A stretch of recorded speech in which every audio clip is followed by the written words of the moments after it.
It's our community, and I'm Mary Davidson, and I have a special guest.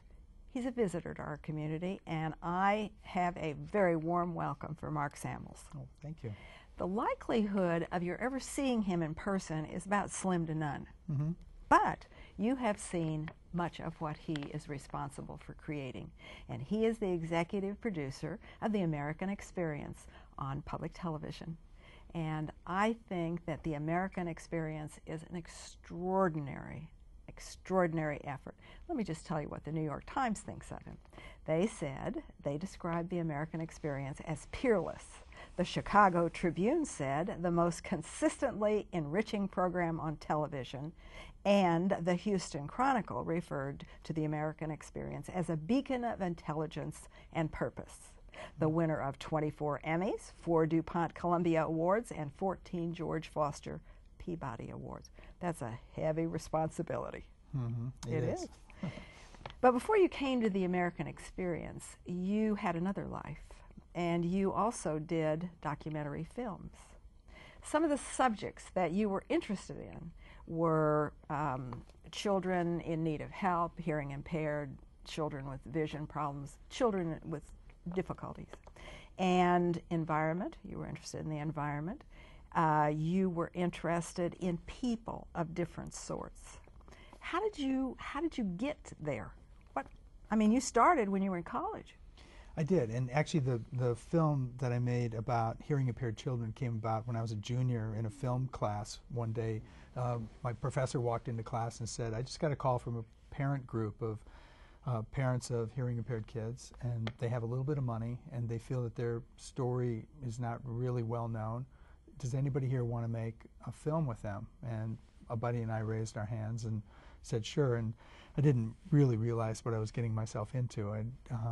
My GPA sort of cratered at that point because I just ended up focusing entirely on this film and going into the edit room for 6 months and trying to keep my academic standing still going. But it was an amazing experience to work on that film and to capture the really difficult but really inspiring story of these parents and their kids getting through it. And when we premiered the film finally, I stood in the back and the lights came up after it was over, and there wasn't a sound. And I remember thinking to myself, oh my gosh, they don't like it, or something's wrong. So I walked down to the front, and everybody had their Kleenexes out, and then finally one of the parents came up and said, this is the first time we've really been able to see ourselves. We knew what we were struggling with and what we were doing, but it was the first time we could see ourselves, and thank you so much. So that was, for me, sort of when I really got bit by the die was cast. It was. The documentary bug bit me then, Yeah. and I saw the power of the art form of nonfiction filmmaking and knew I wanted to do it. And then it got hard. And that's why when you look for some sort of a path or some sort of a moral to the story of my career, involved moving to a lot of different places, working in a lot of different forms, working sometimes as a sound recorder, sometimes as a cameraman, sometimes as an editor, sometimes as a writer. But you've done it all. And gradually over time I built up. Finally you learned your craft. I built up all the components of a craft, and that's so important. It is. It's really important. Yeah, it is. But you talked about overseas. You spent some time in Japan, and you spent some time with the BBC in Great Britain. Did you find differences? What did you learn from those two as far as your being able to put that power in your documentaries? The experience in Japan was pretty formative because I'd been working on the first Japanese-American television program, which was being produced in Japan by a Japanese company, and then the studio portion was being done in New York, and I was working in New York. And but 3 weeks before Christmas, the Japanese producer flew over and fired the entire staff in New York. And I thought, oh my gosh, I got to go home and tell my wife that I've been fired 3 weeks before Christmas. I have no job. And in the elevator on the way down, he says to me, would you be interested in coming over to Tokyo and starting up again? And I said, great. So in February, I flew to Tokyo and joined. They told me I was the first American to work within a Japanese television production company, and I worked right alongside all of my Japanese colleagues. Unfortunately, had a bilingual assistant. But what I learned there was, sort of the resourcefulness that you always have to draw upon no matter what field you're in. There was nobody there to really do we were doing a magazine show about Japan called Japan Today. A weekly show. Yeah. And it had a lot of pieces in it, a lot of magazine pieces in it. And I had a bunch of Japanese people who were very dedicated, but they couldn't be doing the show for an American audience in English. So I went to the newspapers and I said, went to the New York Times, and I said, give me are your stringers here, your reporters here? And I met them. I met a woman who was covering dance, trained her to do stand-ups. Met another woman who was a freelancer who's now still on public radio from Japan, and trained them to do television. And what I learned then is that people can adapt. People have a skill set that they can apply, and that the field that I'm in, you sort of have to draw in people from all different skills and backgrounds. You know that. Of course. There's no one resume that fits the media business. There are 1,000 different resumes that fit. But little by little, the pieces do fall into place. And the people that you meet, they come back in your life at different times, and often to enrich that life or to bring something to it that you didn't have at the time. When you were working for the BBC, you have pages and pages of documentaries that you have produced, but there was one that really interested me, and I don't know why, so I have to ask you about it. When you were at the BBC, you produced a documentary called A Different Drummer, and that was about people outside of the mainstream. Those kind of people interest me. I don't know why, but I think that often they have something to say, and often they are overlooked. But you did one about Jesco White, the dancing outlaw, and he was an Appalachian mountain dancer with a split personality. What was it about Jesco White that appealed to you? Well, I know it's a minutia, but it just interested me. No, actually, it became kind of a cult hit. At the time, I was working at a station actually about the size of KCPT in Kansas City, in Morgantown, West Virginia. It was right after I'd come back from Tokyo. We weren't going to move back to New York. I'd been away, I lost all my contacts, and I finally found a job in West Virginia. I said, thank goodness I have a job. So I went to West Virginia, and we ended up staying for 10 years. And while I was working at this tiny little station, we managed to do some interesting work, and through that met a producer at the BBC. And we did a partnership where we did about a couple of dozen, 20, 25 films together over the next 3 or 4 years. And we always said it was like the gnat working with the elephant. We were this little tiny station working with the largest public media But that's good. That's why PBS is so interesting. Yeah. It is. And so one of the ideas that I came up with as executive producer at the station was West Virginia it was a place that had a really distinctive group of individuals, and some people were sort of at the eccentric level, and some people were just outside the mainstream. I'd met a couple who he had been in the CIA, and they had decided to move out of suburban Washington and to just squat in a little shack in the mountains in West Virginia and live a life where that they could get by on $100 a month. And that's what they did. He was a Yale-trained architect, had been in the CIA, and so those are the kind of people. Ted and Sarah were their folks. Anyway, Jesco, one of our producers, Jacob Young, had found this guy, Jesco White, whose father had been a very famous mountain dancer, a tap dancer. And Jesco was trying to carry on the tradition, but was also sort of making money picking up cans alongside the highway, and was a very unusual person. And who also felt that a part of himself was actually the reincarnation of Elvis. Oh, good. So he lived in a trailer in a holler in West Virginia, and he had Elvis memorabilia all around him. He danced, and he had an interesting relationship with his wife, where she would complain that she doesn't know when she comes home if she's going to find Jesco or Elvis, or sometimes it's Jesse. It was actually 3 personalities. And so. Anyway, we made a film about him, and it was kind of an extraordinary film. And Jesco was an extraordinary individual. Lo and behold, it becomes sort of a cult hit. It gets shown in parties and places like that in Hollywood. Still? Today it's still an international cult hit. Roseanne Barr sees it at a party and says, I've got to have that guy. And that's when she had her show on the air run. Roseanne was on the air. So she said, I've got to have Jesco on my show. So we made the sequel called Jesco Goes to Hollywood about him appearing on the Roseanne show. And it was just, he's still at it. There was a show at Tribeca this year about the White family, Tribeca Film Festival in New York, about the White family. And he's still all those people? And it all came from this one film called Dancing Out Loud. Interesting. But you know, now, I picked Jesco White just because it interested me, but it brings up a really, to me, a point that needs to be made, and that is that in the media that you have chosen to put your professional career in television, you don't really know how the people that see it like it, don't like it, whether they like it, they don't like it, whether they're going to stay with you as an audience. And staying with you as an audience is really important.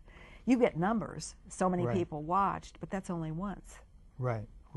So how do you cope with that as a documentary producer that really depends on that audience? Right. No, I think it's a real challenge working in television, because you can't be physically present with your audience like you can in the theater or in music or even in motion pictures, because you can go to a theater when it's opening. Television's taking place in a million different living rooms, so that's a real challenge. And under a lot of different circumstances. Exactly. And now all of our programs on American Experience are now streamed online, so there's a whole nother audience that doesn't even have to tune in to the television, but can just watch it online.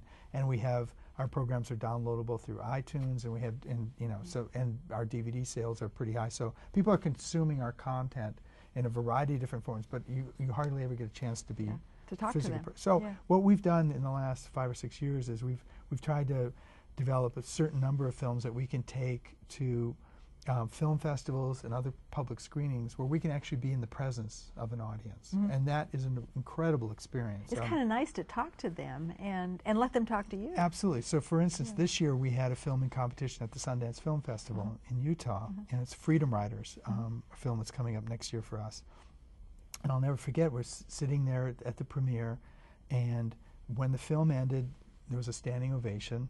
When they called up the filmmaker to the microphone, there was a standing ovation. And then we had brought 2 Freedom Riders out for the event. Then they called them to the microphone. There was another standing ovation. I'd never seen that before, and I thought, this has really moved these people. And the guy raised his hand and wanted to ask a question. He got up, later found out that he was actually a filmmaker from Baltimore, and he said, I just want to, and he stopped, and then for about the next minute, his left hand kept covering his mouth and his right hand kept going like this, basically saying, just give me a moment, give me a moment. And he had to compose himself and finally said, I haven't felt like this since Obama was elected. He was an African-American gentleman. He said, I haven't felt this move since the night Obama was elected. Thank you so much. And he sat down. But it took a minute and a half for him to say that. It has to move you, that you have been responsible for the creation of something that has done that to somebody's soul, literally their soul. Yeah, no, it was the kind of thing that you don't get when you get a Nielsen rating number for your audience. It was just, you could tell that it really reached this person. It's a chore to keep up the quality, is it not, of what you do? Yeah, I mean, the rock rolls back down every night. You have to push it up the hill the next morning. Every single day. When you choose the subject matter, and literally the subject matter that you have chosen in the past is, as they say, from the alpha to the omega, soup to nuts. What is it? What moves you to choose something as a subject?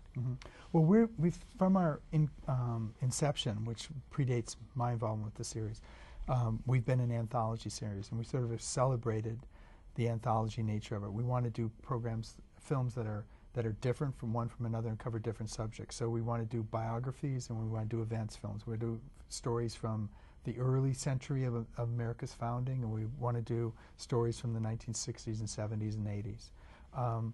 So just by definition, covering that 400-year span of American history, things are going to feel differently. Some films are going to have dramatic reenactments and have hair and makeup departments, and some films are just going to be made out of newsreel archive and interviews. And so What we look for is a balance of subject matter that is geographically balanced, chronologically balanced, racially and ethnically balanced, but what links them all, and this is what throws out 99.9% of the possible topics, is that there has to be a really strong story, because it's not just facts and figures of history that we're interested in. We're interested in the human drama of it, the emotional drama of it. It's got to be personal, emotional, and cinematic for us to choose something, and that weeds out a lot of subjects. And it makes it a little bit, it makes it challenging to make, but when we actually achieve it, it's a really satisfying experience. Well, but the human drama is what it's all about. Authenticity is another problem. How, I mean, you know, people do watch and people do collect and people are oftentimes as knowledgeable as you and your researchers, and they pick up the nitpicky things sometimes, as well as the large things. Do you ever get caught? Whenever we have a train in one of our shows, we are particularly attentive, because we A train? A train, because we know that the train-loving subculture out there will know if the particular sound effect whistle that we use on a shot of archive that may not have had sound on it, if we don't get the exact right whistle or we don't get the exact right sound of the engine, they will know. They will say, you know what, that whistle did not come out until the following spring. And you get an immediate tweet. Yeah. So we get that, you know, we welcome that kind of, because that means that people are paying attention. No, I mean, I think the thing that we always have advisors, historical advisors in our film. We always spend a lot of time fact-checking. We want our films to be reliable and accurate. We want people to know that they're watching nonfiction and that they can count on this as being factual. It's not completely free of opinion, because we have people interviewed and they offer their opinion on something. But those are not your opinions, those are someone else's. We try to really find that line of a fair and balanced presentation across the material. I can't believe I used that phrase, but anyway, we try to really make it a rounded experience. Well, do you, when you start out to create an American experience, do you have certain comments that you wish to bring out, social comments or political comments, that not to make a decision, not an editorial comment particularly, but a comment, a learning experience, if you will? Do you have certain things that you wish to cover? You know, actually we don't. I don't think it starts with, in a way, sort of an agenda that way. I think what we believe in is that history is relevant to the present, that these stories from the past provide lessons, they provide cautionary tales, and occasionally they provide some comfort. So they're worth doing when they're really strong. But I think what we try to increasingly do, we don't make an overt effort in our shows to bring them up to the present and say, this story informs what's going on today on Wall Street or in Washington or in Afghanistan. But we leave it to the audience to draw those parallels and those conclusions, because we trust our audience can do that. But everybody sees it differently too. They do, and I think that, you know, that's what art should do. Is it should stimulate and excite people to make their own judgments and observations, and maybe two people will come away with a different feeling. We just did a film about the My Lai incident, which is it's a very tough subject from Vietnam. It is a very tough subject. But it has eerie resonances in the two wars that we're fighting right now. It doesn't mean that My Lais are happening in Iraq or Afghanistan, but there are resonances there. And I think any two people might draw different parallels to the present. There's another element in these programs that you put together, and that's the music. I would suggest that it's extremely important. Does someone pick the music, or does it just, do you do it as a group? Music's very, very, very important in our particular series. In fact, this year we have individual composers work on our films, and they're really excellent composers. In fact, we had a film this year called Earth Days, which was about the early environmental movement, the people, the pioneers of it, and the score was done by the guy who won the Academy Award this year for Up, the animated film Up, and he did the score for our documentary. And well, but there's a thread that we need to pull out there, and that is that you hire or try to hire the best and the brightest. We do. We try to get the best documentary filmmakers we can, and the best camera people, the best editors, and the best composers. But it makes a difference. I believe it does. I'm glad you do too. Well, that's two of us. That's two of us. I think quality is distinguishable and it matters. Yeah. I do. But I would suggest also that you're really a storyteller. You tell the stories. A good example, I think, is the one that you did called 2 Days in October. Mm-hmm. I thought that was a very interesting presentation because it was a real contrast. Mm-hmm. You used the ambush of an army platoon, contrasted that with an anti-war protest on a college campus. How did you, I think that's very interesting because it makes people think. Yeah. Well, the credit for putting those two together has to go to an author, actually, David Marinas, who wrote a book called They Marched into Sunlight. And David's an editor at the Washington Post.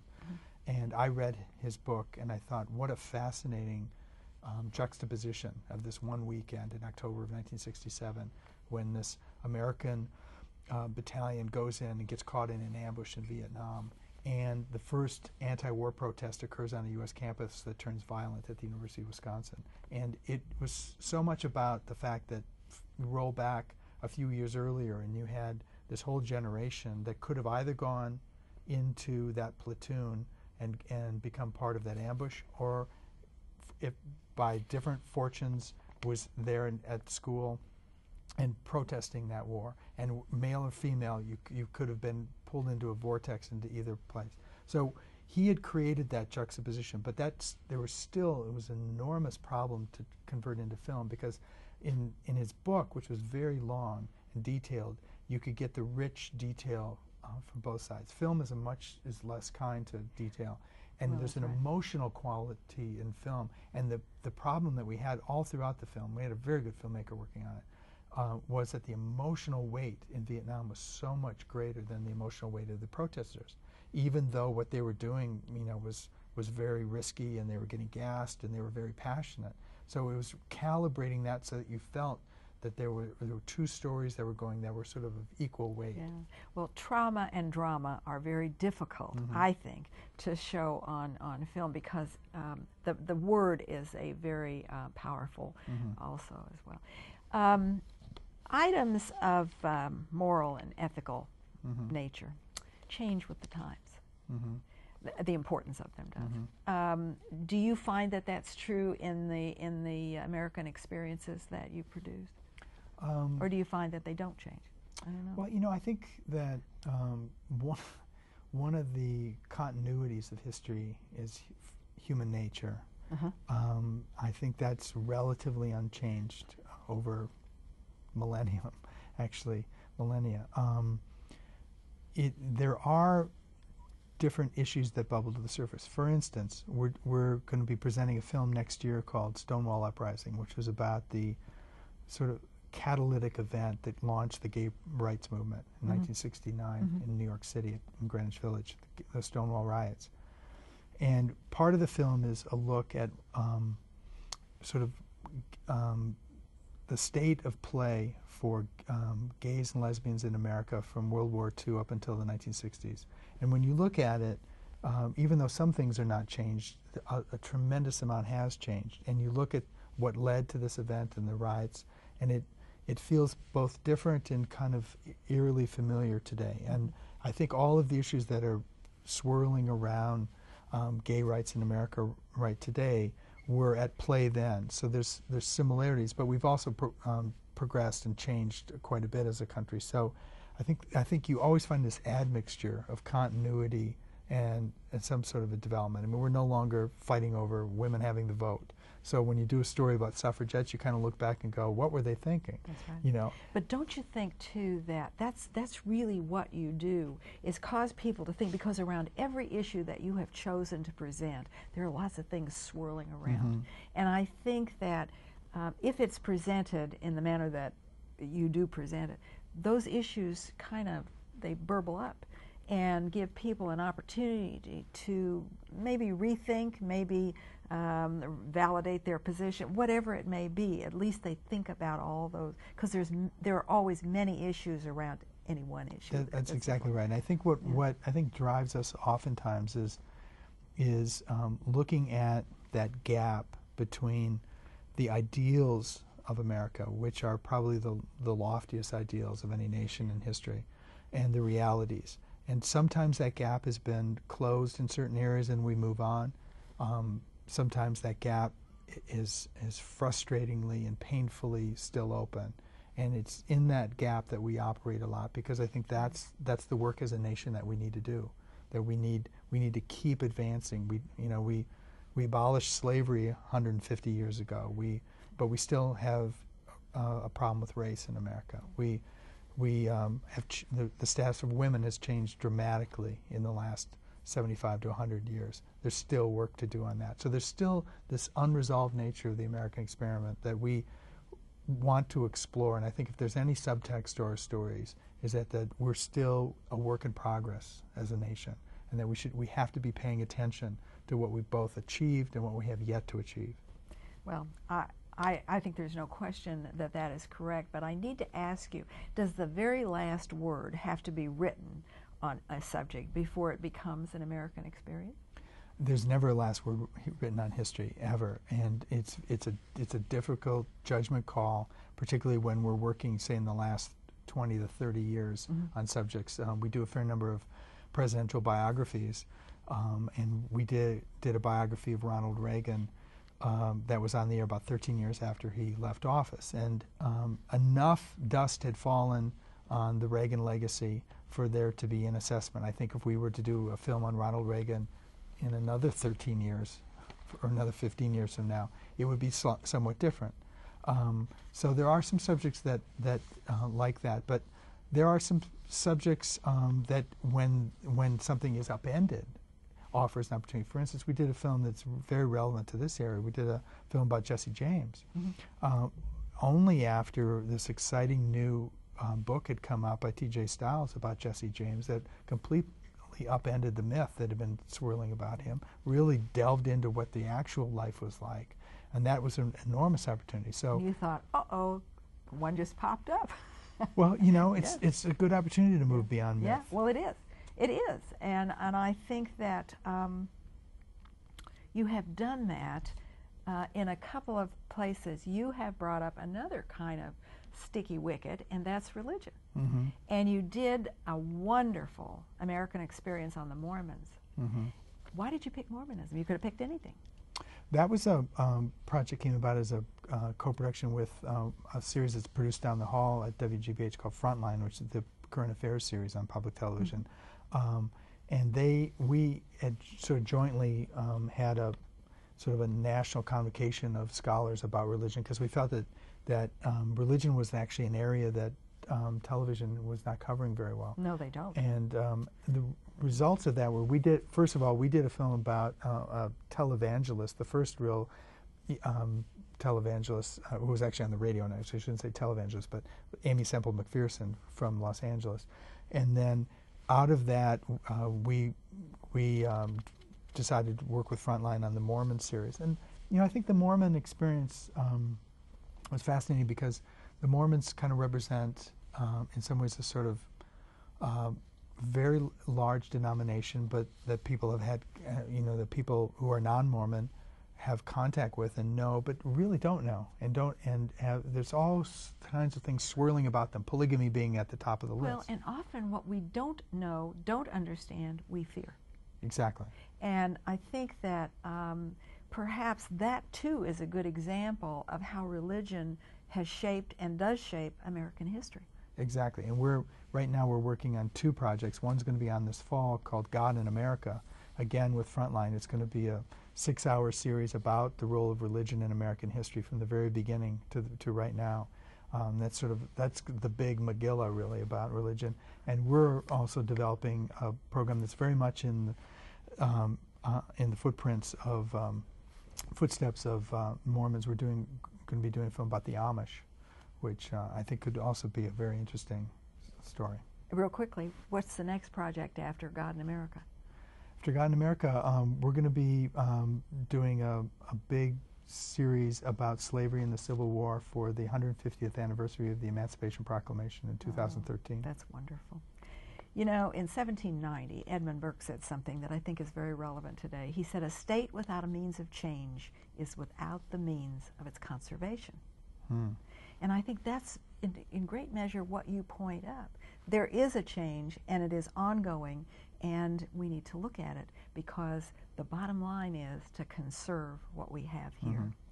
And as I say a very large thank you to Mark Samels, I would have to remind you that the American experience is ongoing, always a lesson, and always a comment about looking at the past, pointing up the present, and guiding us toward the future.